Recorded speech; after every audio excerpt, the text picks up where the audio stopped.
Okay, well, we are at 6:30, so I'm going to make a start. There might be a few more people who join as we're going through the introduction and so on.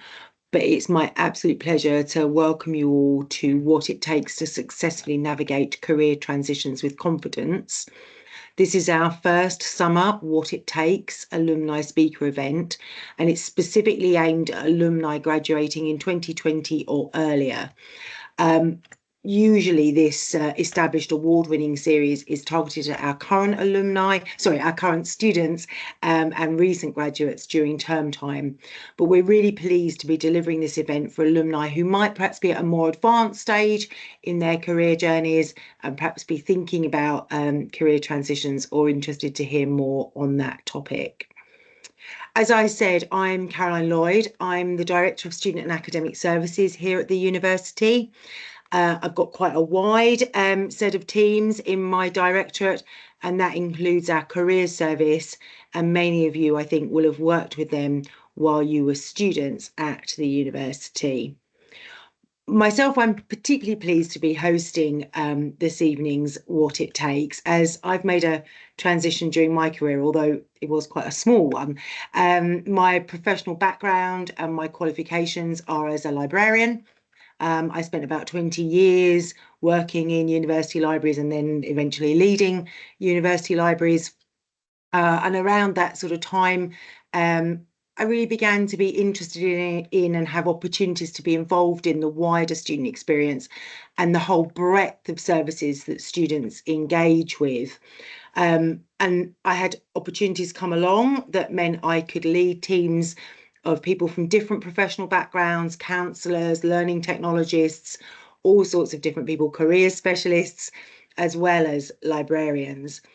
And all of that experience and kind of moving away from my sort of original profession has led to my current role, which is enormously varied and really, really very interesting.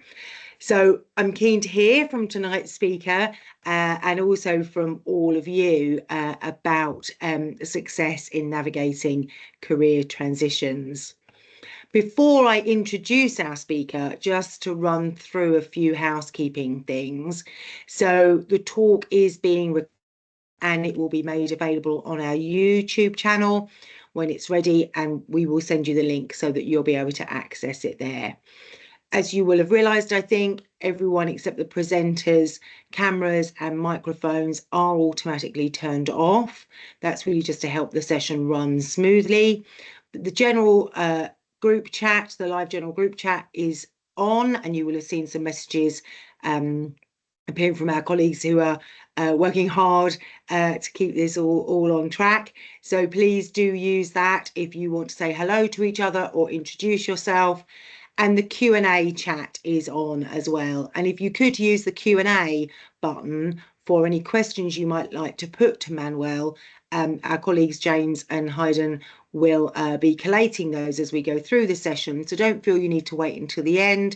If you've got questions as Manuel is speaking, please do pop them into the Q&A chat. If you could use the Q&A chat rather than the general chat, that just helps in terms of collating things. But yes, do use the group chat for anything else. So moving on to the most important part of the evening, and I'm really delighted to be able to introduce our alumni speaker for today's talk, Manuel Heichlinger. Manuel is going to share his top tips on how to successfully navigate career transitions.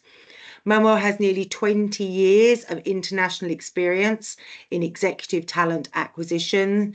He's currently managing director of Alumnus, where he applies his strengths in active listening, curiosity, and a solution-oriented mindset into leading the delivery and research team globally.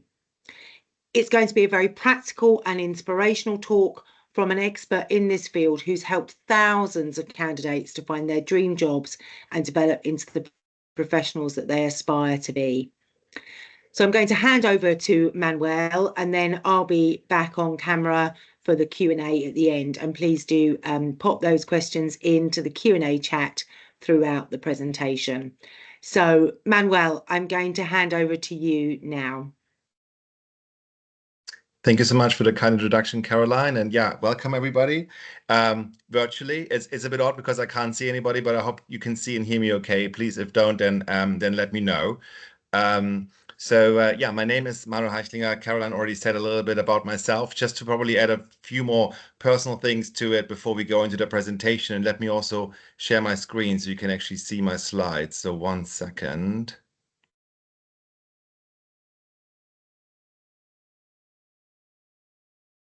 Second. Okay, I hope everybody can see the screen now and the slides. Yeah. Okay, great. Um, There we go. Yeah, so a little bit about myself. So, as my name suggests, Heichlinger, I'm originally not from the UK. I'm actually from Germany. So, I was born and raised in Germany in a small town in southern Germany near Stuttgart, very Catholic area. So, I grew up in that kind of environment. Uh, Discovered very early on in my upbringing that actually I was probably a little bit different. So, I came out as gay in my early 20s. Had study-wise studied at that time economics in the University of Stuttgart, and then also finished my studies actually in the University of Hanover, and then moved for my first job to Berlin to join a recruitment business called Michael Page. So that was my first job. And that was the kind of the first transition, basically just like moving into a different city within Germany. Then I moved again into a managerial role, my first managerial role actually, when I moved with the company to Hamburg. And then because I met my husband at the time, I had actually a big transition in my career where I basically moved all the way from Hamburg into the UK, into London. That was in 2008. So that was quite a big change for me. And then also, there was quite a difficult time. If some of you might remember, it was actually 2008 was the year where the whole banking sector basically crashed, where Lehman collapsed, and there was a lot of like turmoil in the overall industry. And so it wasn't the greatest time to actually arrive in a city like London without any connections or network or anything else. So it was very difficult for me, and I decided I would move outside of recruitment, and I moved actually into an in-house recruitment role initially with Deloitte. So I joined sectors, took initially a step back from a managerial role into a individual contributor, recruiter role again, but then moved very quickly again into a management role within that setup at Deloitte, and then moved through other few companies. Did 6 or 7 years at LinkedIn, managing their recruitment team for Central Europe. So basically everything from up to Sweden down to Dubai and anything in between. So that was a quite interesting time with lots of different travels and also learning a lot about different facets of cultural nuances when it comes to recruitment and career transitions. And then actually joined another business as an HR director. So another transition. So moving broader from like just looking after recruitment into a more broader role as an HR director for a tech company for Europe. But again, that was a bad timing. I seem to have a bit bad timing sometimes with my career transitions, because that was in February 2020. And you might all remember that a month later, we found ourselves in the midst of a global pandemic. And so from joining a business in the early few months and helping the plan was to grow them into more countries and more offices in Europe, it actually went the other way, and I had to make about 50% of the workforce redundant, which wasn't a very pleasant experience, and also it was was at times quite a stressful time. And so I decided that probably the broader HR world is not necessarily where I get my energy from. So 3 years ago, I joined in my current role as a managing director in an executive search firm called Odellis, actually founded originally by my husband. So it's quite interesting working together now and living together. But it's a very rewarding role, because what we actually do is we're helping organizations to find more diverse talent for very senior leadership positions, either in the executive field or in board level positions. And so that's what I currently do.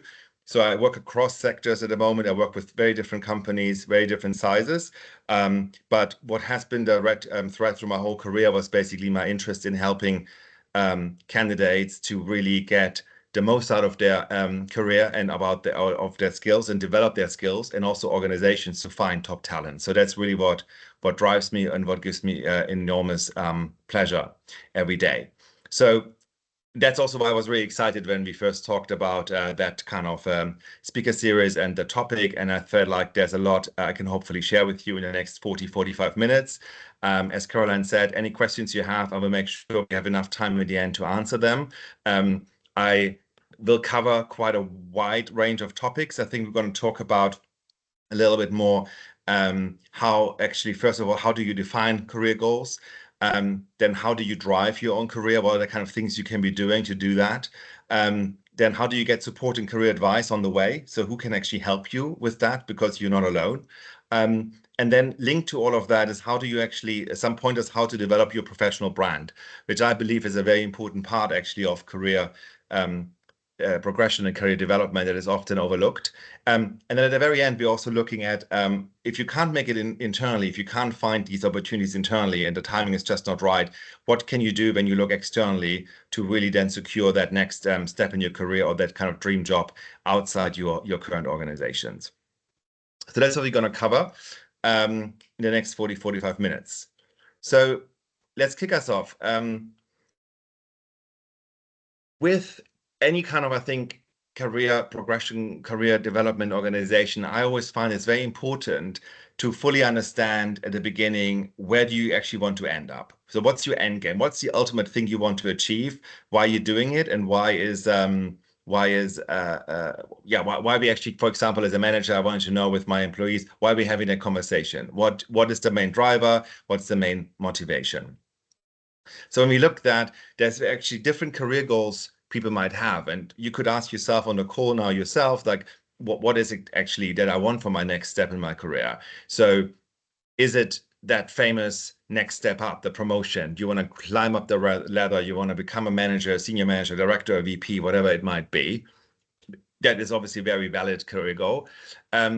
Or is it you want to change a function or a sector? So you might be not happy in, let's say you're in an industry that you don't like and you want to go into a different industry, or you are in a certain function where you feel like, well, actually, I fell into that after my degree, but now I don't know if it is really playing to my strength. Actually, I would rather do something different. So how do you go about that? It's very different than getting a promotion, right? Moving to another country is another one, like what I did when I moved from Germany to the UK. And again, that's a very different approach that you probably need to take if this is one of your career goals. I understand most of you on the call here are alumni, so you hopefully, or you most likely have already secured your first job, but there might also be people on the call who just finished either a further degree or their first degree. So what is about getting your first job probably, which again is a very different career ambition. And then I think one of the more complicated ones actually is usually getting your first managerial role. So how do you manage that when you have never actually managed a team or individuals and you now want to do that? And how do you arrive at that? So these are all very, very valid career goals. And actually, those might also change over time, right? Because there might be things in your life happening that make some of those career goals more or less important, or more or less of a priority at times. And that's also absolutely fine. So it's always good to revisit it a little bit and think about, okay, is it actually still that what I want, or has my career goal maybe changed? And do I need to adjust probably also my approach to what I want to do in the next step in my career? And then I think what is very important is that we then, as the first tip here on the bottom says, so be clear what's important to you for your next career move. So that's the things on the top I just talked about, but then also work backwards to achieve it. And what I mean by that is to give you a very specific example. So when I was in Hamburg at the time in 2007, working for a recruitment agency called Michael Page, I was at the time a senior consultant. And I did know that I wanted to move to London to be with my boyfriend at the time, who was in the UK. And I thought the easiest way actually to do a kind of cross-country move is to do it with the same company. And the simple reason for me was because you know kind of already the structure, the colleagues, they know you, etc. And B, they most likely pay for your relocation into the new country. So that's obviously a plus. And also it means not everything is going to be new for me. So I already know a few things, and probably makes it easier for me to settle in. But what I also knew was that that title, and that I did my research on that, and that's the other important thing. Whenever you do anything with your career, it's always good to speak to people and do your research. So I did my research, and I realized that that current job title I had, a senior consultant, didn't exist in that structure in the UK. They only had consultant and manager, and I was somewhere in between.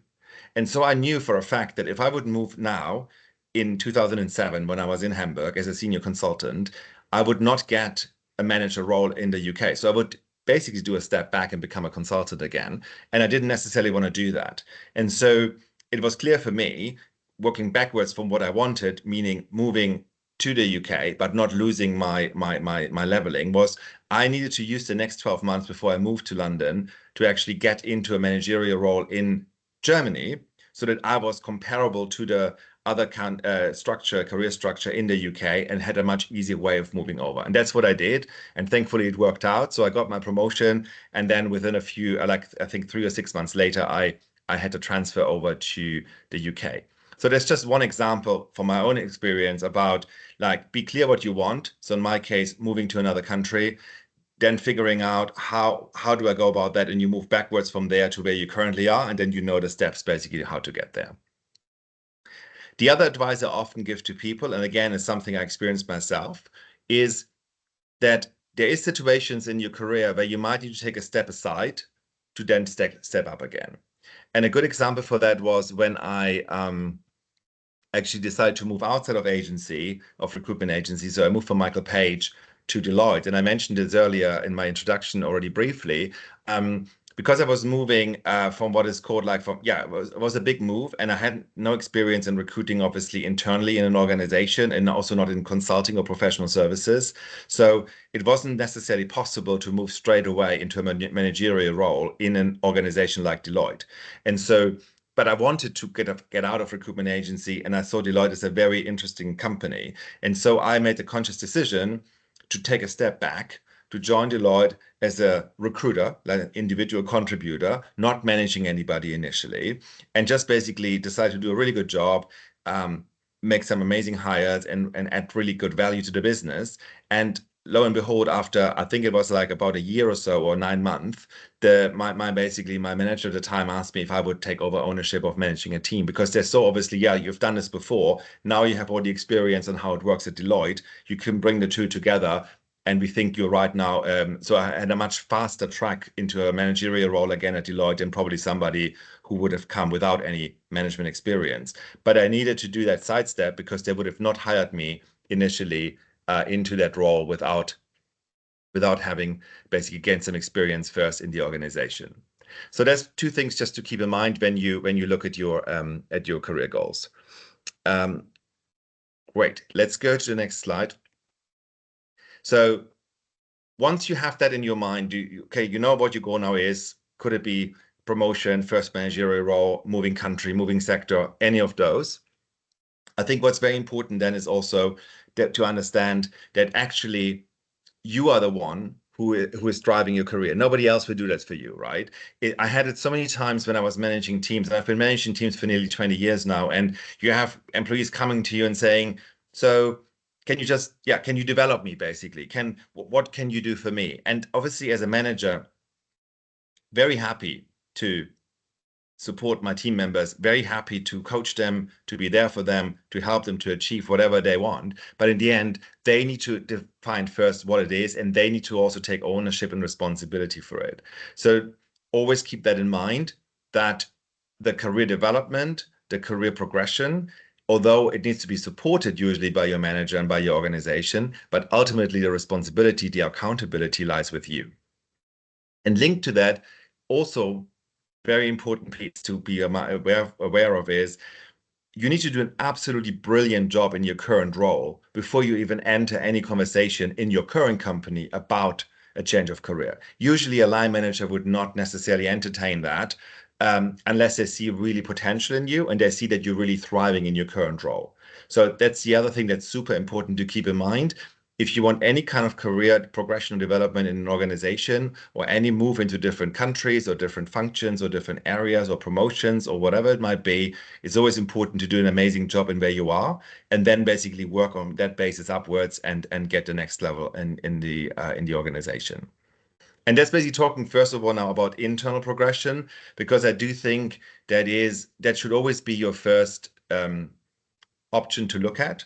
I do know it doesn't always work out that way, and we come to this later in my presentation. It is obviously also completely valid to look outside an organization, to join another company, if you feel that that is helping your career progression with regards to the speed or the leveling or the salary or whatever you want to achieve.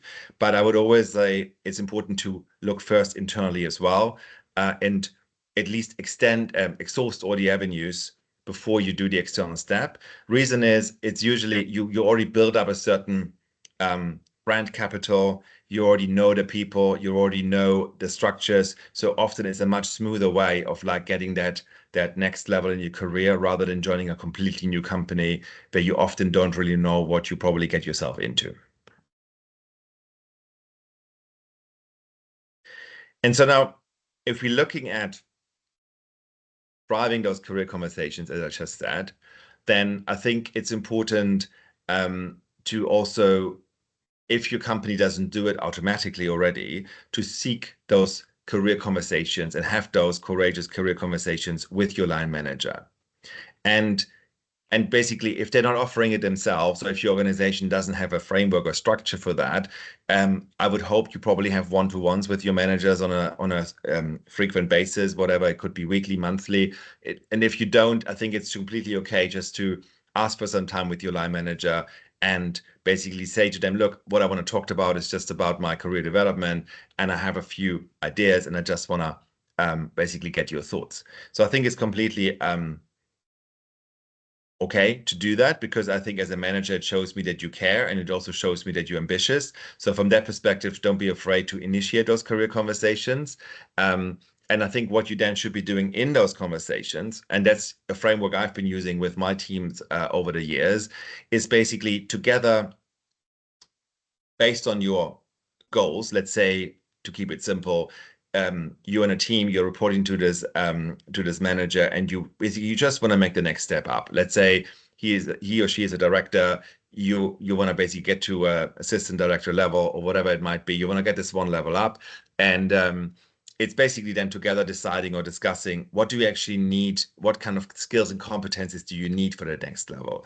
Is this clear to you or not? Is there a job description you can look at? Does HR have some guidance on that? So you can understand what is required for the next level. And then you and your manager can look together at where are your gaps. And there might be certain areas you figure out you're already operating at the level above, and that's great. And there might be other areas where you discover you actually not. And that's also absolutely fine. And then it's about, okay, to discuss together with your manager, how can we close those gaps? How can you close those gaps? What steps do you need to take? What action plan do you need to put in place to do that?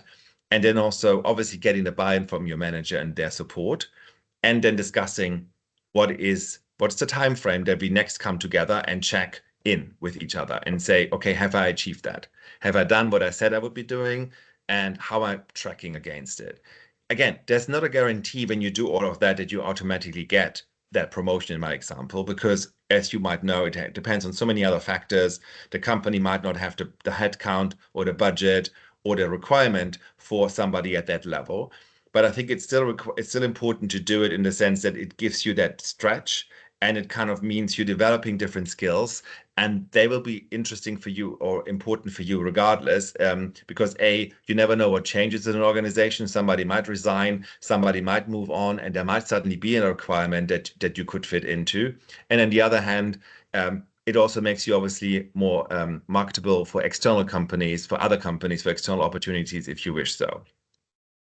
And obviously, yeah, be ambitious. So don't basically, like, when you set those targets, when you look at what you want to achieve in the next step in your career, then be ambitious in that, and get your managers buy-in and support. And I would say most of cases, I mean, it tells you also something. If your manager is not supporting you, my honest opinion, then you should probably really thinking about, is this the right organization? I would always say you should, as a manager, you should be very lucky and you should feel very happy when you have team members who actually want to better themselves and come to you and have those conversations. So you should never see this as something negative. And if your manager does, then probably it is then really time to look at a different organization to kind of give your all and give your time. Again, two things I learned in my career, and actually the first one was actually from a coaching conversation with a former manager of mine when I was at LinkedIn, Brandon Brown, who was leading the global talent acquisition team for LinkedIn.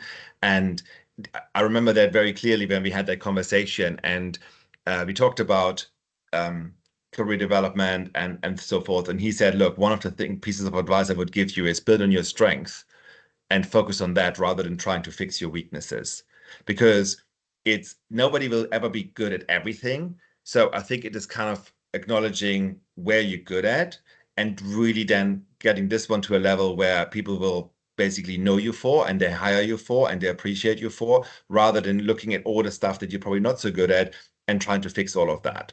Because if you're average in everything, that doesn't get you to another level. It's usually like when you have these really some areas where you exceptionally doing well, much better than other people, that you be known for, and you probably then secure your next role with.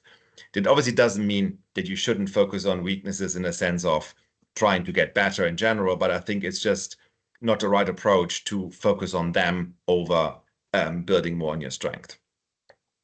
And then the other one I always felt is very helpful is show up or dress and act for the job that you want, not the one you have. So show up already as if you are on that next level, if we stay in the example with the promotion, or if you want to get your first managerial role, then show up already as you would perceive a manager or a leader in the business to be, rather than the role that you currently have.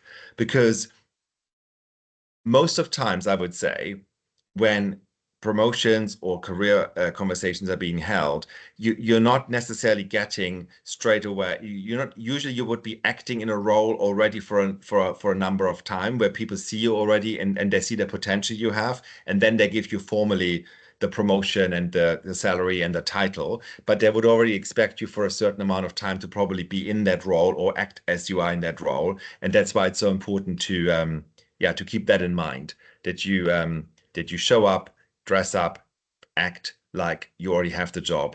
And then it makes it obviously much easier when these career conversations or these promotion conversations or these performance conversations happen, where leadership decides about who's getting maybe a bigger job title or a different area, etc., that your name will basically come up in that context.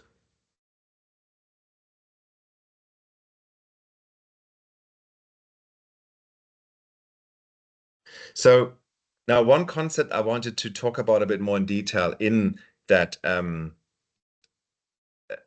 that kind of context of career conversations is, how do you actually get the support that you might need when you are actually in, let's say you had those conversations with your manager, you have identified certain gaps to get you to that next level. And let's keep it simple. Let's talk about a promotion. That's usually an easy example.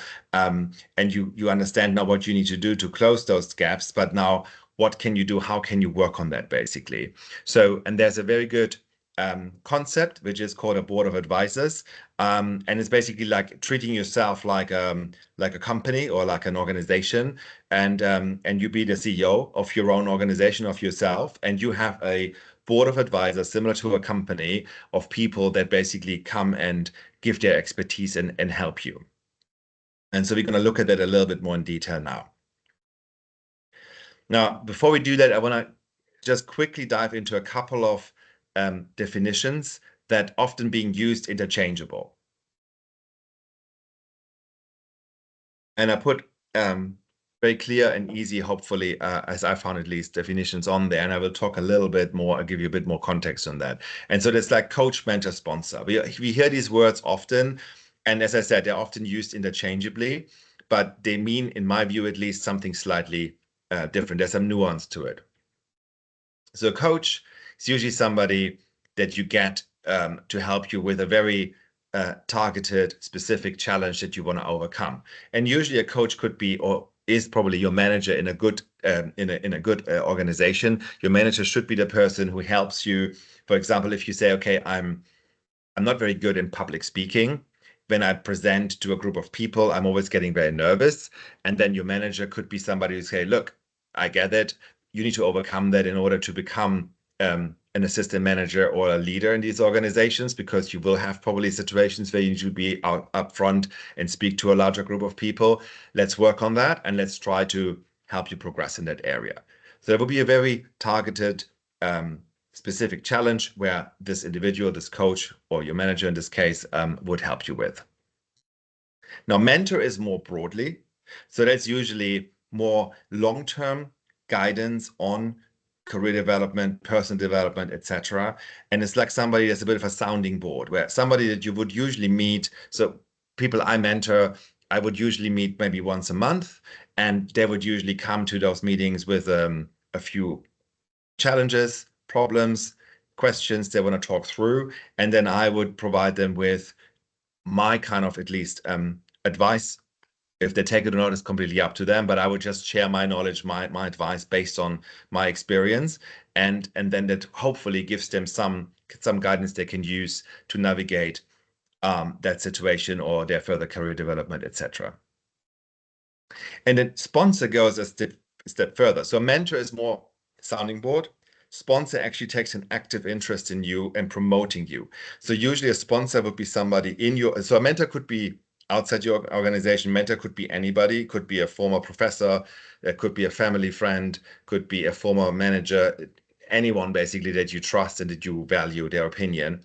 A sponsor is usually somebody in an organization who takes a real active interest in your career and actively promotes you and provides you with opportunities at work and advocates for your career development. So that could be a senior leader in the business. It could be like the CFO of the company, or somebody who just has a real and who takes you under their wing and has a real interest in your career development and makes sure you get those opportunities and you get those different career choices basically to kind of get promoted, get to the next level, etc.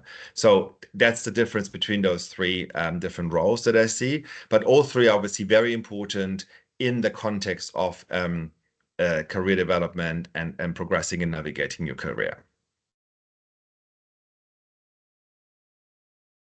And when we look at that now in the context of that personal board of advisors that I introduced as a concept to you, then what it basically means is that you want to get a network of individuals that act as independent advisors and offer their support to you for any kind of questions or challenges that you're facing. And ideally speaking, you would pick people that have different strengths or specialize in different areas. And I give a few examples here on the slide. So depending on really the role that you're currently doing, the sector, the career path you're in, could be a manager, could be somebody that you admire from outside the industry, could be one of your parents, a friend, a colleague that is really very helpful, or a former colleague. So it could be anything basically. It could be, you just need to decide who are people who have skills that you feel could be beneficial for you to tap into, and people that you respect and admire, that you value their input and their feedback basically. And then they would offer that expertise to you, and obviously it would be your responsibility to ask for it and maybe meet with them on a regular basis. You could treat them more like mentors basically differently, or you could treat them just as you call them just when there's a specific challenge you want to discuss. But the idea is basically they give you a fresh perspective when it's needed. And ideally, you want to also let them know, look, this is what I'm doing. I would like you to, on my personal board of advisors, this is what it means. Is this all right with you, etc. And then you discuss with them also the level of engagement. And if you want to make it more formal, like a monthly, quarterly catch up, or more informal, like a as and when I will draw on your expertise kind of thing. And again, as I said here, it can be smaller tasks, or it can also be bigger things where it becomes more of a mentorship, or they might grow into a mentor over time because you get on so well, or you feel that their input is very valuable. But the idea in general is that yes, you drive your own career and you are accountable for your career development, but you're not on your own. You should and you can assemble people around you who support you and who basically help you to get to where you want to get to faster, ultimately. And then there's just two more tips on that. I think the first one is probably quite self-explanatory. It is obviously, it lends itself because you want different perspectives around the table or in the conversations, that you look also people from diverse backgrounds. And again, diversity in all sorts of forms, could be different sectors, different gender, race, social diversity, whatever it might be, whatever works for you. And the idea is that they're not just telling you what you want to hear, they're actually challenging your thinking. And they also probably give you some constructive feedback so that you can actually grow rather than just having a group of cheerleaders around you, which I know is also sometimes important, but that's probably what your friends are there for anyway. But you have some people who are in your corner, but they also challenge you and they make you think about certain things probably differently.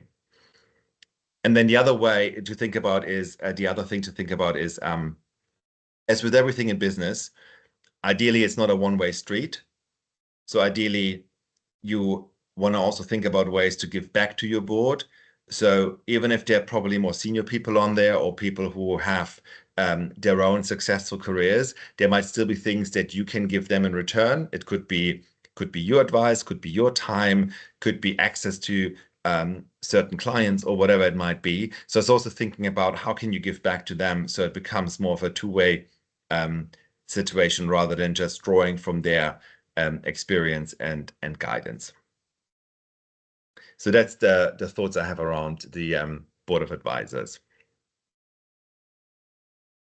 And now when we bring all of this together, so we talked about you are getting clarity on what you want to achieve in the next step of your career, or what career progression or career next step in the career could look like.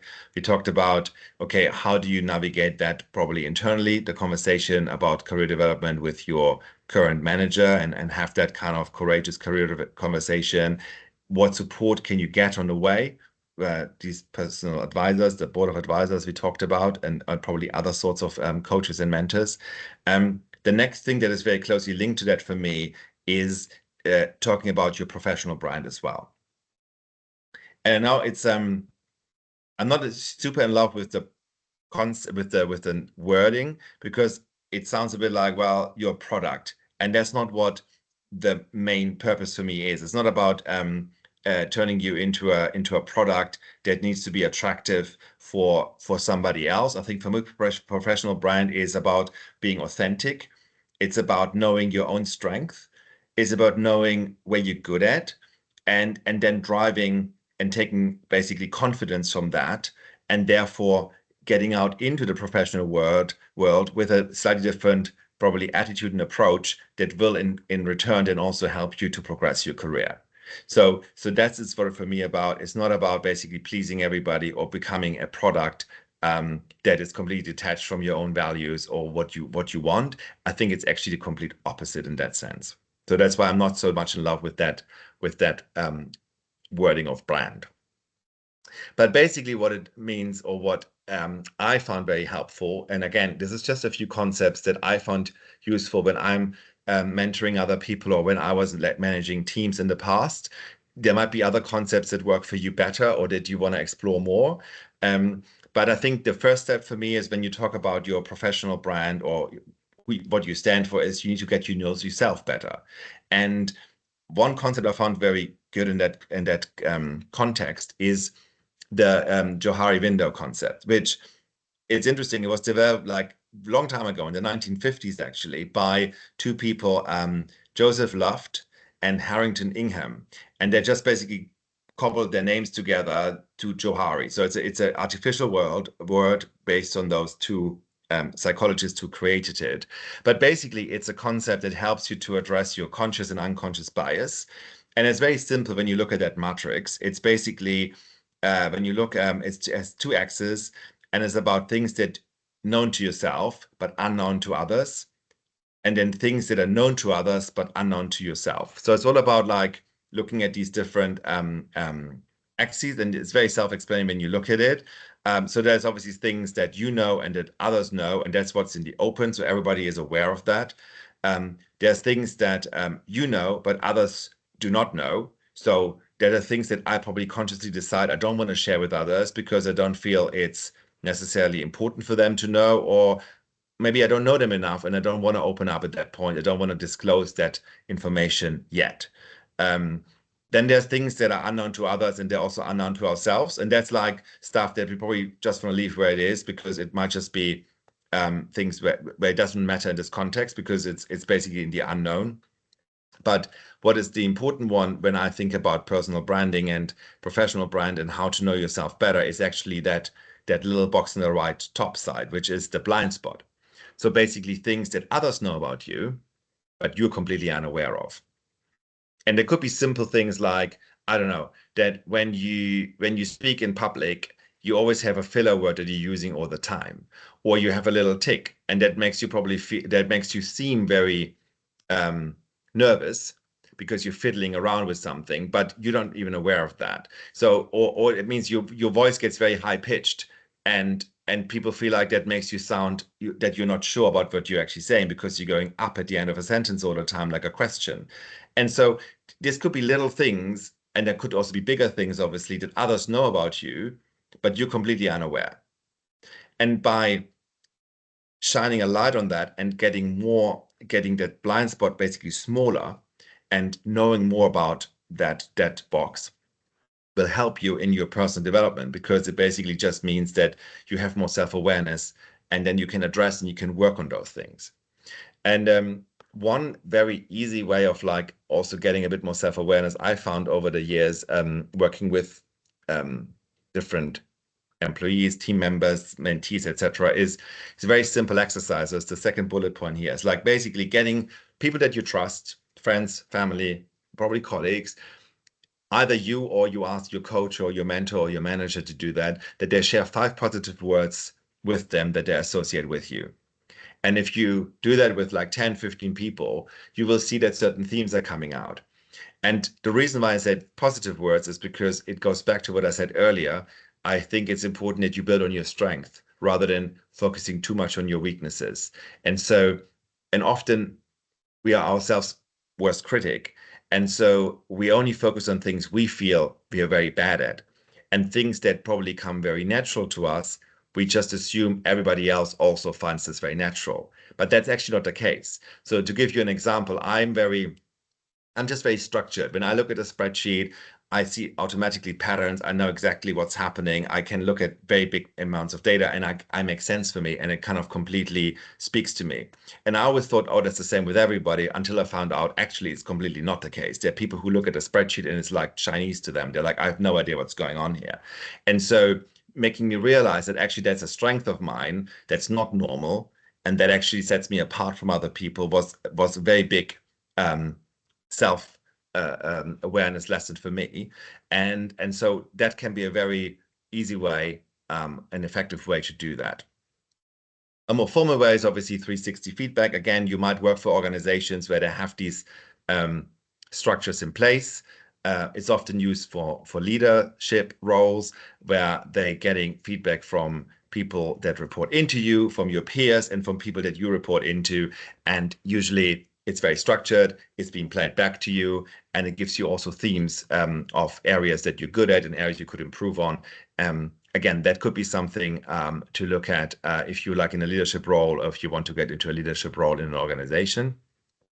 And then the last one is to get to know yourself better is looking at these numerous personal traits assessment tools that are out there.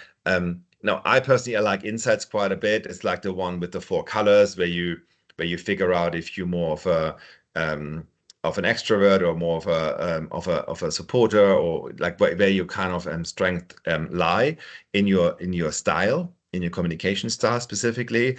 But there's obviously also Myers-Briggs. There's a lot of other ones out there. And again, your company might be using already a specific one for their team and leadership development, and you might be able just to kind of do an assessment via that if you speak to your learning and development team.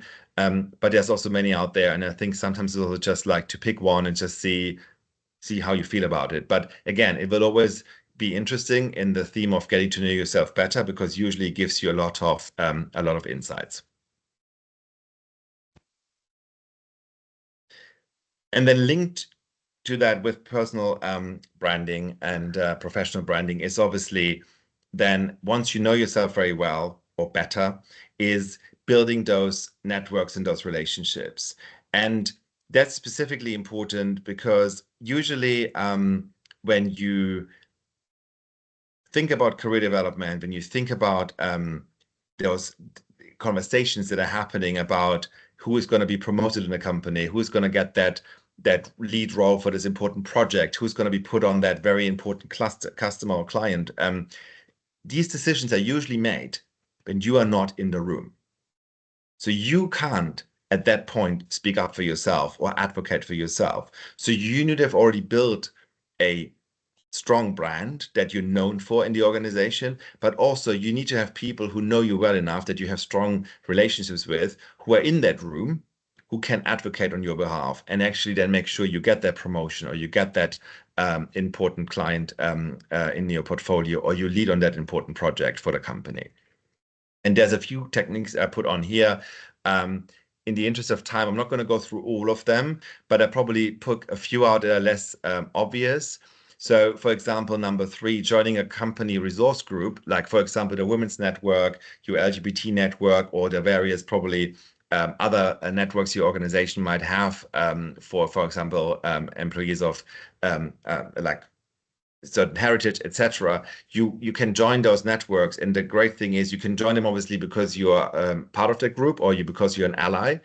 But it usually gives you also access to senior leadership, because most of those employee resource groups would have a senior executive sponsor. So usually somebody from the C-suite, like the CFO, the chief HR officer, the chief marketing officer, etc., who would all take turns to sponsor some of those networks. And that gives you obviously access, and that gives you also then visibility, and it also helps you to obviously network with other like-minded people as well. The other one, I mean, I have to mention LinkedIn because I used to work for the company, but I actually think it is a very good tool as well to enhance your professional career and also really bring your own thought leadership a bit more out there. That's probably more important externally than probably internally. So the first example I gave with the employee resource group is very good to build your internal professional brand. The LinkedIn profile can play a little bit on both, but probably more towards external. And then definitely, again, I'm probably a little bit biased because I work in a search firm, but I would say it is not a negative to obviously engage with a few search firms and build relationships over time and see them as your partners to probably also be able to help you, especially when you grow up the career ladder, to build your next step in your career, and to give you also market feedback, etc., and opportunities that you might not otherwise be able to have sight of.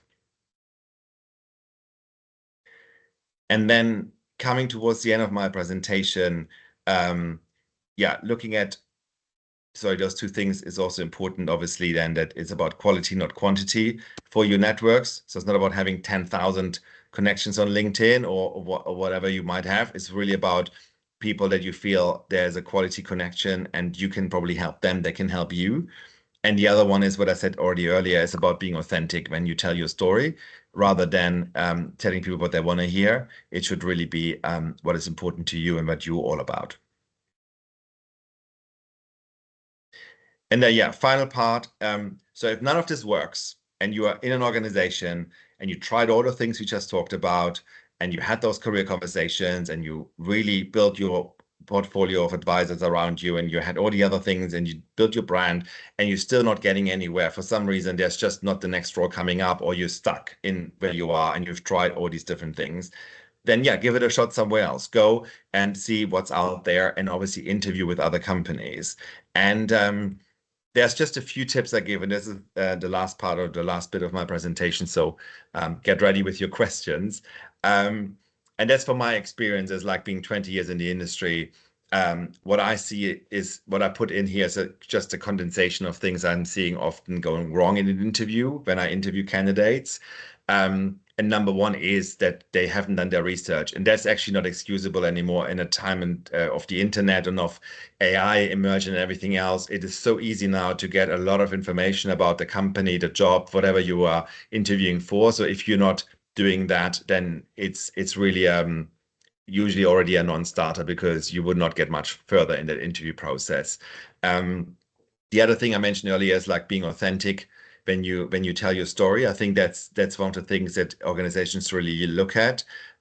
Is they want to get to know you in the process, and they want to get to know the person behind the job title as well.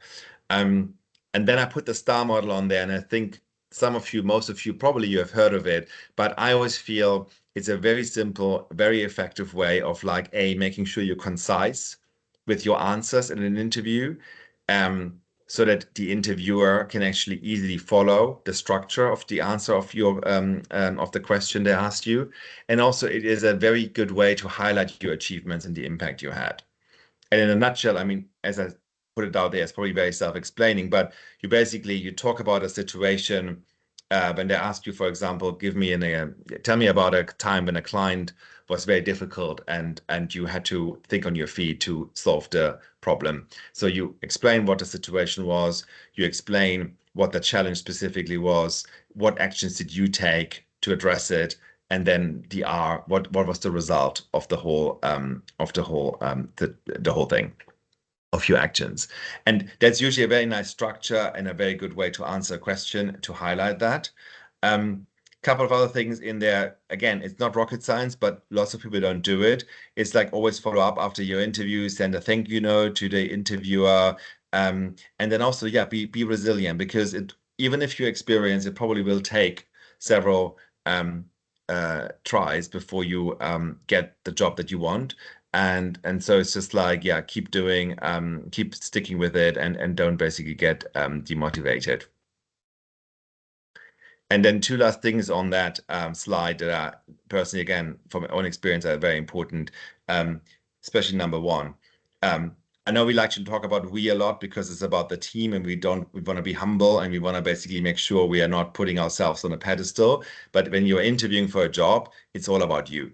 So you need to use the word me or I a lot, so people understand what has been your contribution, your impact, your achievement, rather than hiding behind the word we, which signals to a lot of interviewers that you probably were not accountable or responsible, and they have a hard time figuring out what was your specific contribution versus the rest of the team. And that's never a good thing, but they have to guess. So just be very clear on that. And it's great to be humble, but being in a job interview is the wrong time, the wrong place. And then the other one I already mentioned, use AI. I'm not going to go into detail. There's probably a whole different presentation for another time, but there's so many tools out there that can help you with tailoring your CV, doing your research, preparing for interview questions that might come your way, etc., etc., etc. Others might be doing it, so you should also be using it. And I think it can be really helpful in your interview preparation, and also obviously generally when you prepare for conversations with organizations or with search firms. And that's the end of my presentation. I hope it was useful, and I'm looking forward to all the questions you might have. So I'm going to stop sharing now so I can see you all and you can see me better. Brilliant. Yes. Thank you so much, Manuel. That was just fascinating. There were some really excellent insights there about successfully navigating career transitions, and I'm sure everyone in the audience, alumni and colleagues, found it really useful. I was sort of nodding in recognition on that last bit where you were talking about, talk about you, not we, because actually the last set of interviews that I did, we had someone who seemed to be a really good candidate, but they kept talking about we, and it's exactly as you say. You think, well, how much of this did you actually do? And we asked some probing questions and sort of tried to get to the bottom of it. And I suspect it was them being humble, but it was just very difficult. So we're not necessarily that comfortable with doing it, are we? But as you say, a job interview is not the place to hide your light. That's when you have to No, really, and yeah. it's so frustrating as an interviewer because I promise people on the call, 9 out of 10 interviewers want you to do well. It's nothing more awkward as an interviewer to be in an interview with somebody who is nervous, who is stumbling over the answers, who is literally uncomfortable physically to be there. It's really uncomfortable also for the interviewer. So we want you to be successful. And when you then get that and you try then to probe and to prompt and you're still not going anywhere, it's just very disappointing. Um, and the other last top tip I would give on interviewing is please, please, please ask questions at the end. Even if you don't have any questions, make some questions up. It's nothing worse in the end of an interview when they say any questions. You say, no, it's all good. There should always be questions you have, even if you just ask the interviewer about their own experience with the company, how they're finding it, etc., etc. Even if it's your fourth or fifth interview, you should always have questions. I get this all the time that hiring managers call me up afterwards and said, yeah, it was a good interview, but they didn't have any questions at the end and we're just not quite sure. And so it's really, really important for your last impression. Yeah. Yeah, I was saying at the beginning of that slide as well, it might not have done their research and they don't know about or the company to ask questions. So yeah, again, I would really echo that. So we've had some questions coming in. People do have questions. I'm just going to check the document where our colleagues have been collating those. And actually, you were talking about AI at the end. So I'm going to jump straight to a question which is about AI from a recruiter's perspective. So Yeah. so this is from someone who, very sadly for them, due to a major traffic accident, they've been out of work for a few years since 2019. They're recently trying to re-enter the job market. And they ask, do recruiters today use AI recruitment to shortlist potential candidates for interviews? Is that just a standard practice? Is there anything that you could share on that about the use of AI by hiring managers and companies such as yourself? Yeah, I mean, yes, short answer, yes. I think it depends to which extent. So there's definitely tools in the market where if you get high volumes of applications, where AI is helping to filter them out.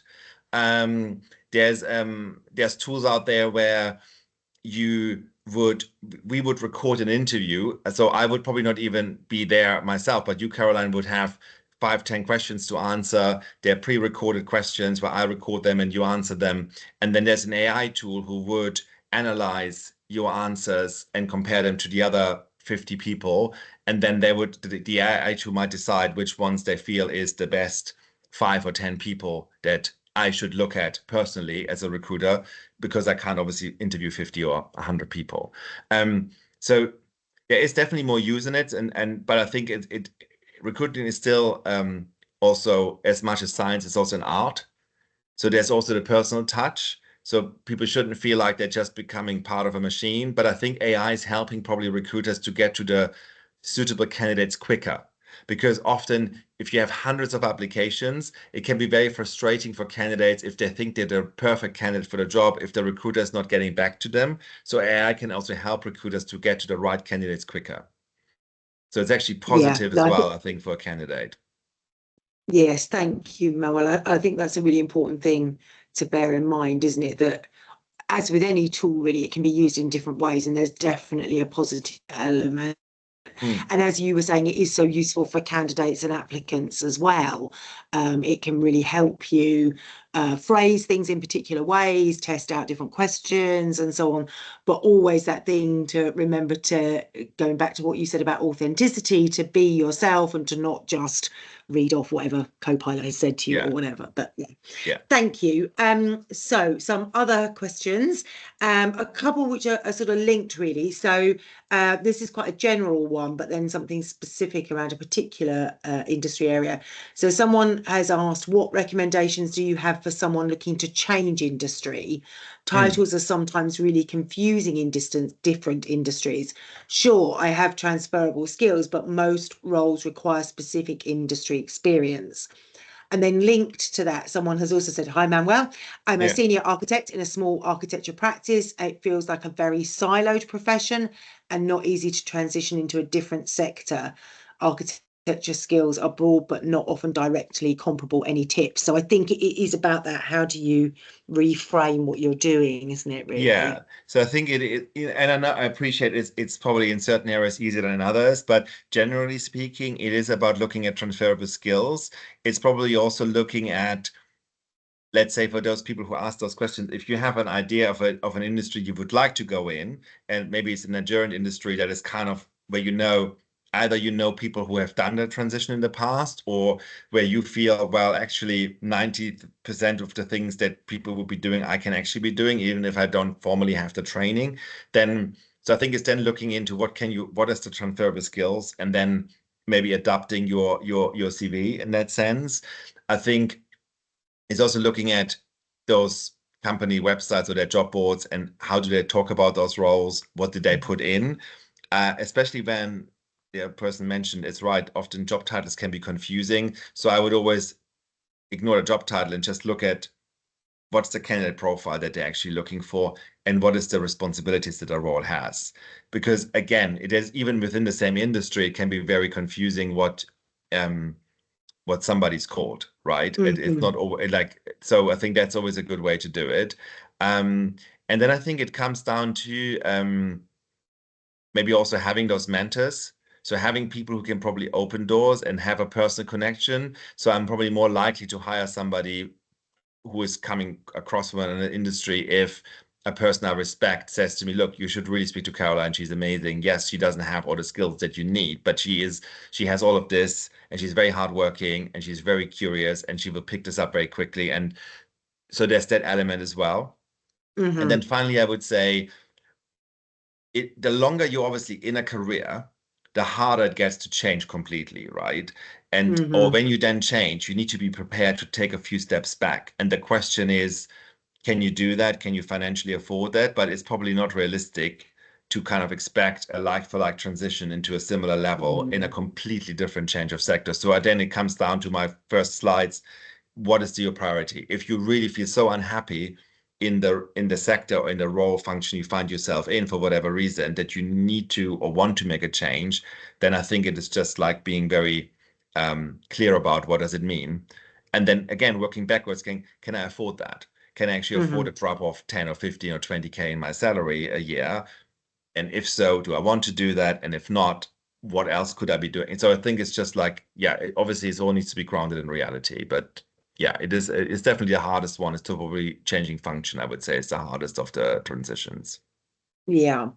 There's another one come through that is linked to that, but you might want to say a little bit more about this. So this is someone who graduated from with an MSc biomedical sciences from us, from here. They're now a senior biomedical scientist, and they're looking to transition into recruitment. Hmm. So that's quite interesting. So they wonder if you've got any particular advice around that.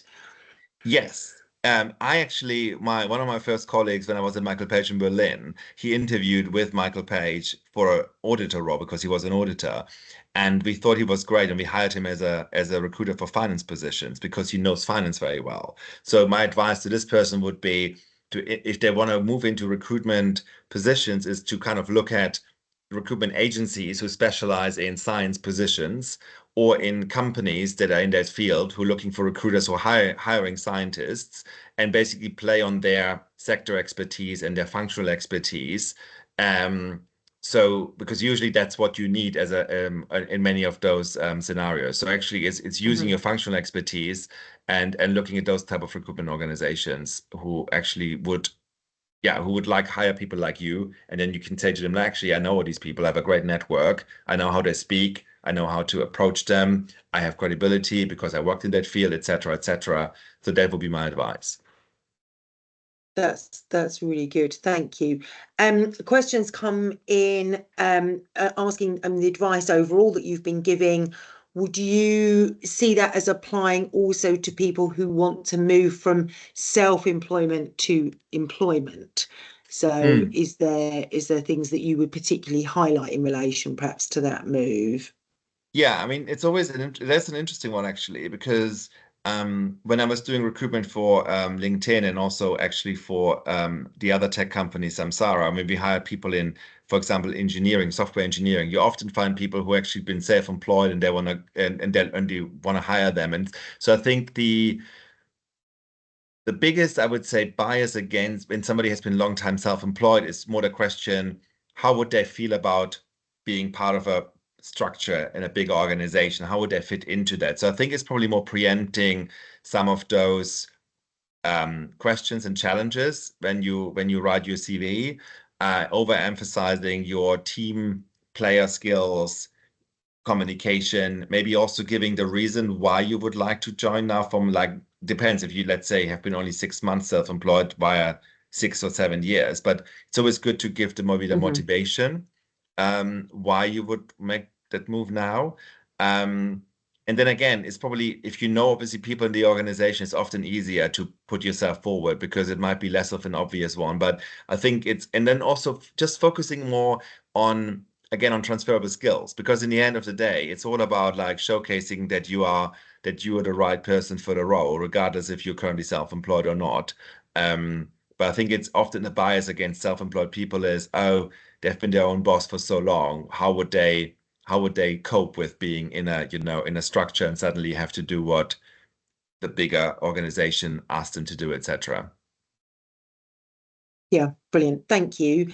A couple more. So, someone who graduated in 2017 with a Matty, and they have translated this. It's a Master of Arts in Translation and Interpreting, thanks Yeah. to Google, they say.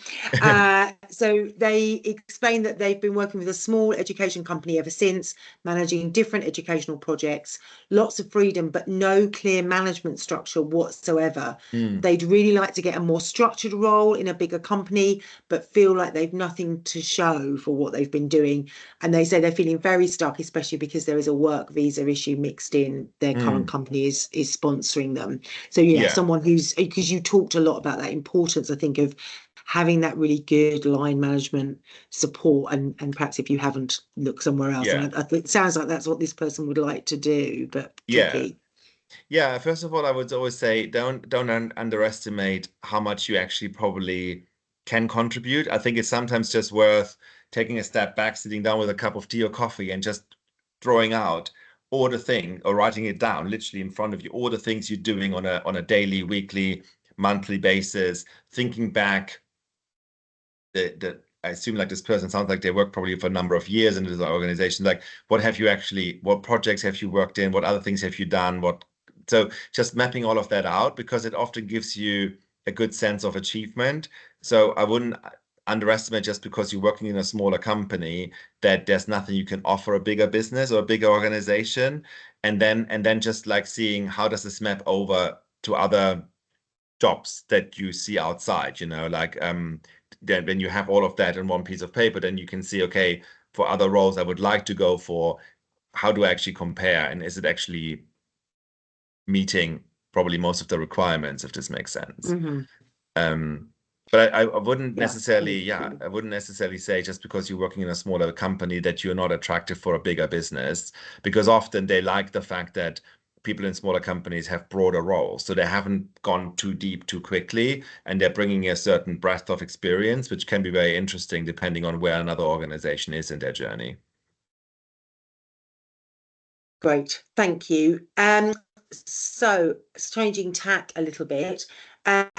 Um, Someone has put a question in, and starts off by explaining that there does seem to be an apparent bias against older people coming into a profession or industry at certain stages of life. And Yeah. what's your advice, or do you have advice for making a career move later in life, particularly if you've achieved a senior role in your industry? How do you transfer and not lose seniority? So it's, Yeah. you have talked a bit about this, but if you wouldn't mind saying a bit more about that. Yeah, no, it's a very fair question, and I think it is. I think it's.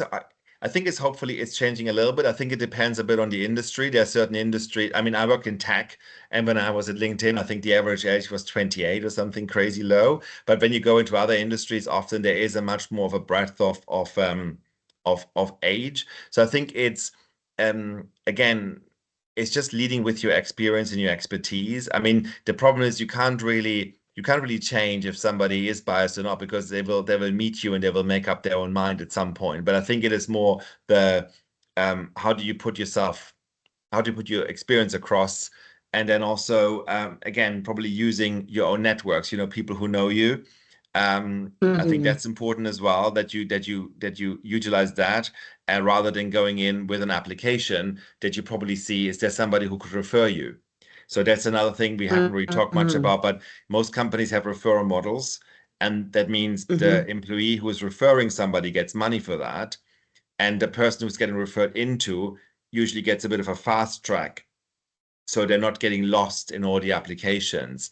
So if you feel like you're getting a lot of rejections based on, could be your age, or it could be that you don't have the right experience because you're making a change in sector and so on, it could be quite helpful to get somebody actually referring you in, who knows you personally, can vouch for you, and therefore you cut through some of that bias, basically. Yeah, that sounds good. Thank you. Yeah. I'm going to sort of flip to the other end of the career journey, I guess, really, because this is something from someone who's looking at mentoring staff early in their career. You spoke about brand. Have you got any advice about how more junior staff can build their brand when they've not got much experience? Yeah, I mean, it's as I said, it's, for example, you can join employee resource groups in an organization, right? And that gives you Mhm. actually access to more senior people, or people from different levels. I think also nowadays, when you think about externally, it's like, again, it's like stripping it back to what do you actually, even if you have limited experience because you are like at the early stage of your career, there's still stuff you can contribute. So there's still things you could post about, for example, externally on social media, on LinkedIn, etc. So I think that's important as well. The other thing, again, it depends on your organization, but there's obviously also in many companies now reverse mentoring as well, where actually they're looking for junior Mhm. members of staff, mentoring more experienced or senior members of staff on certain trends like AI or digital or the consumer base, etc. So there's also ways in getting involved in that. So I think there is different opportunities to, yeah, even when you're not as far advanced in your career. Brilliant. Thank you. This might be a follow-up to a question we had before, but someone has popped in the chat that they tried speaking with Michael Page in Yeah. their country about recruiting in their. They didn't think it was enough in terms of what they were looking for. Is there advice to find a different route? Is there something else they could try that might be a bit too general? Um, Yeah, I mean, obviously, first of all, you might speak to a different recruitment agency, you get a different answer, right? I mean, Michael Page is quite a general recruiting organization. There's probably others, they are more boutique, that take a different approach, or they have a different mm, answer for that. It's also a question for this specific for Jen. The question is, didn't think enough what they were looking for. So what did maybe then is the question, okay, to ask them, if I do another 6 months, 12 months, would it be a different outcome, right? So then do I play the longer game and I stick it out for another year and then I make the move across? But I think it's a bit difficult to answer without knowing more of the detail. But I would say maybe mm. try to speak to a few other agencies as well. Don't put your eggs just in one basket, and otherwise trying to get a bit more feedback. Maybe what is it exactly that's missing, and can you plug that gap very quickly or not within a reasonable time frame? Yeah, that sounds good. Something from someone who says thank you a lot for your really interesting presentation. Everyone is saying thank you, and that they're very Welcome. inspired by it.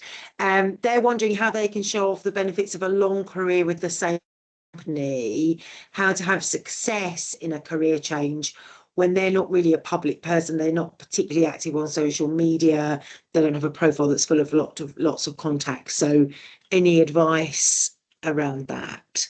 So sorry, they've been in one company for a They've long had a time. long career in the same company, Yeah. and they're wondering how to kind of show off the benefits of that Mm. to the best effect. They're not particularly active on social media Yeah. or having lots of contacts on LinkedIn. Yeah. I mean, again, you don't have to, I mean, it doesn't have to be on LinkedIn, right? I think on your resume, it's always important when you were in the same company for a long time that you still point out the different roles you had over time and what was the impact in those roles. And often, actually, clients quite like candidates who have been in the same company for an extended period, but they want to see progression. So if they see you only, not only, but let's say you worked for a company for 15 years, but you were in the same role for 10 years, then they probably question, why have you not progressed more? And so I think it is more showcasing the different job titles or roles you had, showcasing the different areas you probably were part of, so that the client who looks at it or the hiring manager understands, yeah, you were in the same company for 15 or 20 years, but actually you did 8 different roles. And actually those different roles were like actually stacking up on each other, and you had a really good career progression with them over that period of time. Yeah, so kind of telling that story really and showing that Yeah. journey. And then Yeah, if somebody thank is, you. yeah. And sorry, the second part, like if you're not, I completely appreciate not everybody wants to be the same on social media, but I would say if you are more actively driving your career progression and you are looking for a job, not like opportunistically, but with a certain time frame of I want a new job in the next 2 months or 6 months, I do think getting your LinkedIn profile to a level of where it is actually an extension of your professional brand and your resume, I think it is quite important, because it will just give you much more visibility towards recruiters and others. And so I think it is something to think about, even if you're probably otherwise a more private person or not keen on social media. I'm not much on social media, but I think LinkedIn is actually for your career still a very important building block in that sense. Thank you, Noel. Just a couple more, and then I think we'll Mm, probably pull things to a close. But actually, there's one that follows on quite nicely around career brand. So this is from someone asking how best to develop your career brand and present yourself when your experience covers several very different industries, sectors, and roles. So they studied filmmaking at yeah. university. They've worked in outdoor activity instruction, education recruitment, gardening, tax compliance, and government policy. That's a huge range. So, I mean, it could be a different sort of mix, couldn't it? But I guess the question is, yeah, how do you kind of pull a brand together from that and a way to present yourself? Yeah. Again, number one, I would say, if you're thinking about the beginning of my presentation, like working backwards, is what you want in the next step. So if you want to go more into filmmaking, then you probably want to create more buzz around that. If you want to go into one of the other areas that this person has done, then I think I would always focus more on branding wise on where you want to be next, so that there's a clearer understanding, okay, this is what you stand for, because some of the other areas that they have done might be interesting but not necessarily relevant, right?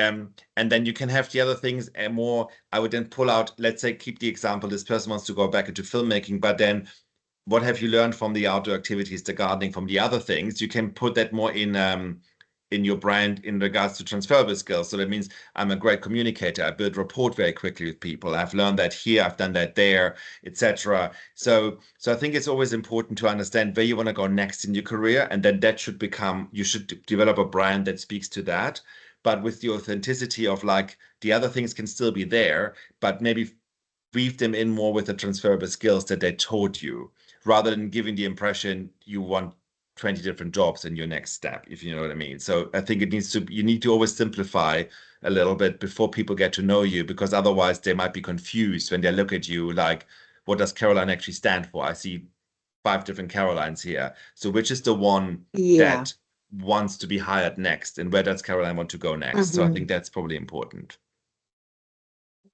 Yeah, so kind of almost sort of turning the dial up on that a bit and not so Yeah. much on the others. Yeah. Okay, a final question from the audience, and then I've got something I'm going to ask you, which we had a couple that we prepared in advance. Yeah. But someone's asked a really interesting question, I think, which is about what sort of things should someone consider if they want to move from the private to the public sector?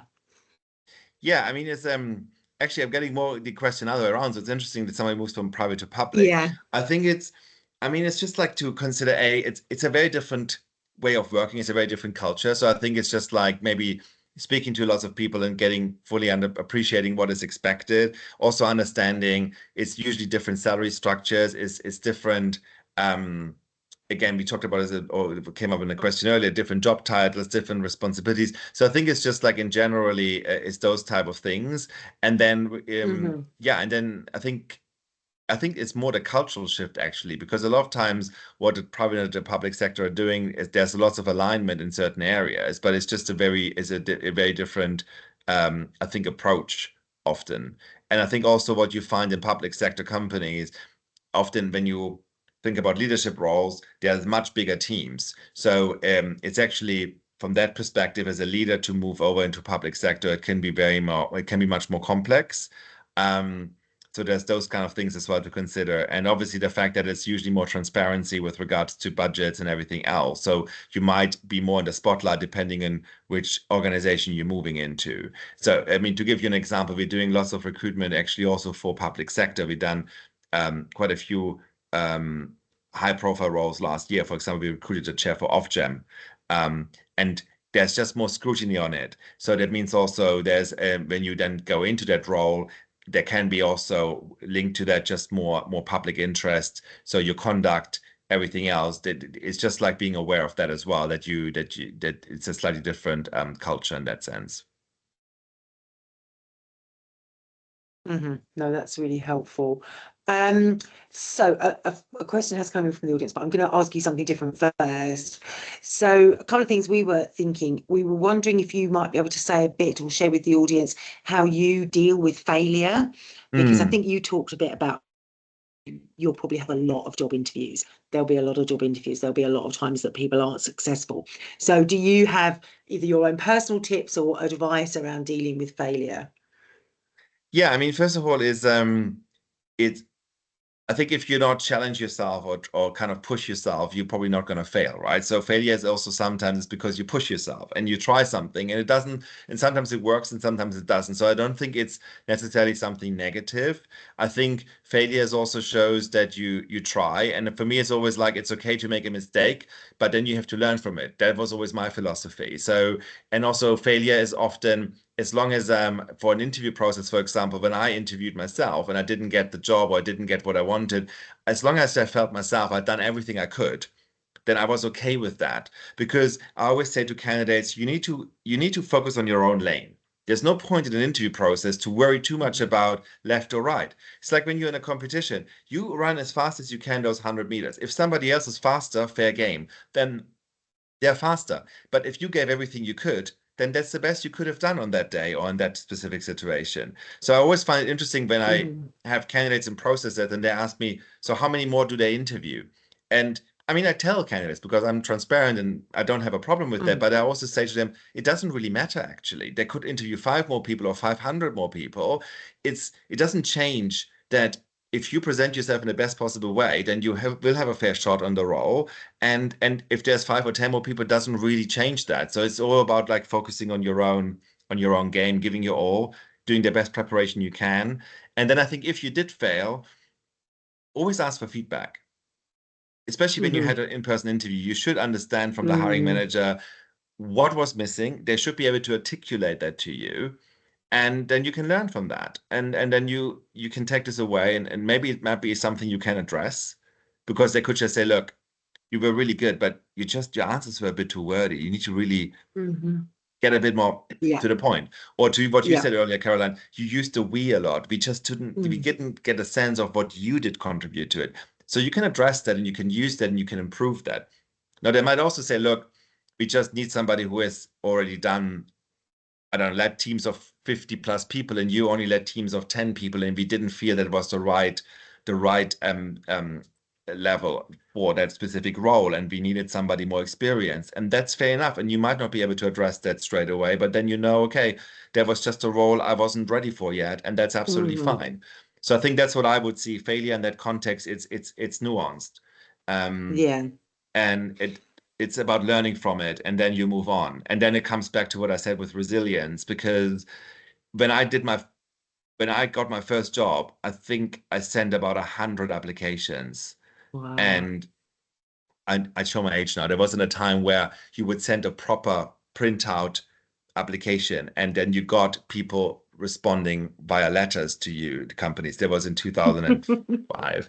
And what you didn't, you wanted the small letters to come back because they were usually the ones where they invite you to an interview, they want to go more. What you Yes. didn't want was the big letters where they send you back your application pack because you knew that was a rejection because they're just sending everything back to you. But yeah, rejection is part, unfortunately, of the process and failure. But embrace it and just take it in your stride. Brilliant. Thank you. Okay, so I am going to make this the final question. It's quite a specific situation that this person's found themselves in, but I think it would have other applicability as well. Yeah. So they got a BA in English Language and Linguistics from Westminster. They also have a PhD in linguistics. Yeah. They've been lecturing for more than 17 years in HE, including transnational. Various disciplines, and I think linguistics, unfortunately, is one of those, are being downsized and not so many opportunities exist. So they're not really looking to transition career for promotion, but really to get a more fulfilling career. And so they're looking at teaching in secondary schools. So they're doing a PGCE plus QTS course, but not many disciplines are applied, and they felt they were in a bit of a trap with that. So they're asking, is there advice for professionals in this situation and transform that transition from HE to secondary education so that is a promotion or a step to something that is more desirable as opposed to being viewed as a demotion. So there was quite a few strands in that, but I think really it's about, they've identified they want to get into a more fulfilling career, but how can they do that from the context that they're in? Yeah, I mean, I think first of all, I think it sounds like they've been doing the right thing in the sense of like you're doing some extra courses and you get some other qualifications basically that set you up. I mean, I'm not an expert in that specific field, so I found it difficult to probably comment on the specific situation. But one thing I was thinking, if you feel you're not getting what you want from secondary school teaching, or it seems like that Lecturing, yes, they want to lecturing, move from HE from universities to secondary. yeah. It's the question also, could there be other career paths where the skills could be transferable to? Like if you feel like secondary education doesn't give them that kind of fulfillment either because they don't have the disciplines, etc. Could they look at public sector or private sector organizations where they probably need somebody with that skill set for adult, for education or for programs or things like that, where you get out of lecturing, you get into something, because I understand they wanted something a bit more fulfilling but also secure. So there could also be then to maybe look at that. But I find I don't have to be honest, my expertise is probably it doesn't reach into the detail of that. So it sounds just a bit of it probably goes back to the importance, and I know it's for this person it's probably too late, is the getting some more insights beforehand from probably people in that field to figure out, is it actually something that would work for you or not? And sometimes that's not possible, right? To get a sense of if you want to transition to a different area, or you might think it's one way, but actually when you get into it, you realize actually that's also not what I want and need. And so it's probably more the importance of looking into getting as much as possible maybe input and insights from people who are in that field, so you can make a better informed decision if it's actually helping you or not to achieve your goals. But it's always very hard when you make these moves, because you don't really know where you don't often know what to expect, and you might have a different idea, and when you get there, you're like, oh, this is not what I wanted either, and then it's obviously very frustrating. So I do understand that. Yeah. It's kind of making the best use of your network, I guess, isn't it? And there may be colleagues they know that have done career transitions, perhaps they can talk to. And you talked as well earlier about kind of boutique agencies that perhaps are specializing in particular areas. So there may be something there. So yeah. Brilliant. Manuel, you've been so generous with your knowledge and your time and your insight. So thank you so much for that. No, absolute pleasure. We are getting close to 8 o'clock, so I'm going to draw everything to a close. I know you do have a LinkedIn profile, so people can Cool. have a look there and can follow you there as well. But yeah, it's been really fascinating to hear your presentation and to hear all your responses and advice. So thank you. A few other thank yous and reminders as well. I'm Absolute going to pleasure. ask the audience, James, I think has just kindly shared the link to the evaluation feedback survey. Be really great if members of the audience could fill that out. That just really helps us plan for future events. So please do that.